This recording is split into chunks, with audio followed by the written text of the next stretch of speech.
2025, plus de 1920 migrants ont rejoint les côtes espagnoles à bord de 15 embarcations parties du Sénégal, illustrant un trafic alimenté par des réseaux de passeurs. Face à cette situation, la Gendarmerie nationale a mis en œuvre une stratégie coordonnée visant à empêcher les départs clandestins, démanteler les réseaux de passeurs et porter assistance aux migrants en détresse. Un dispositif renforcé a été déployé et des actions de sensibilisation menées dans les principales zones de départ, notamment Joal, Mbour, Kayar, Yen et les îles du Saloum, afin de prévenir les risques de départ. Les opérations conjointes menées avec l'armée et la police nationale dans le cadre de l'opération Djoko ont également contribué à la réduction des flux.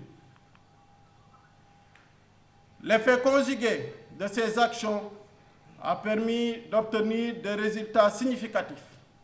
44 tentatives de départ ont été déjouées et 2757 migrants interpellés, dont 1254 Sénégalais et 1503 étrangers, confirmant le rôle croissant du Sénégal comme zone de transit.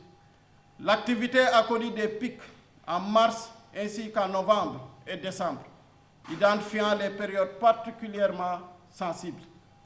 Par ailleurs, les opérations de la gendarmerie ont conduit à l'arrestation de 72 convoyeurs et la saisie de 23 pirogues. Les régions de Thiès, Fatick et Dakar regroupent le plus grand nombre d'interceptions. Grâce à une exploitation efficace du renseignement et à un maillage renforcé du littoral, la Légion de gendarmerie de Thiès s'est particulièrement distinguée en déjouant 24 des 44 tentatives de départ et en interpellant 1448 migrants. Au total, l'analyse comparative des résultats de 2024 et de 2025 fait ressortir 3 tendances majeures. Une baisse des interpellations de ressortissants sénégalais de 2757 contre 3003 en 2024.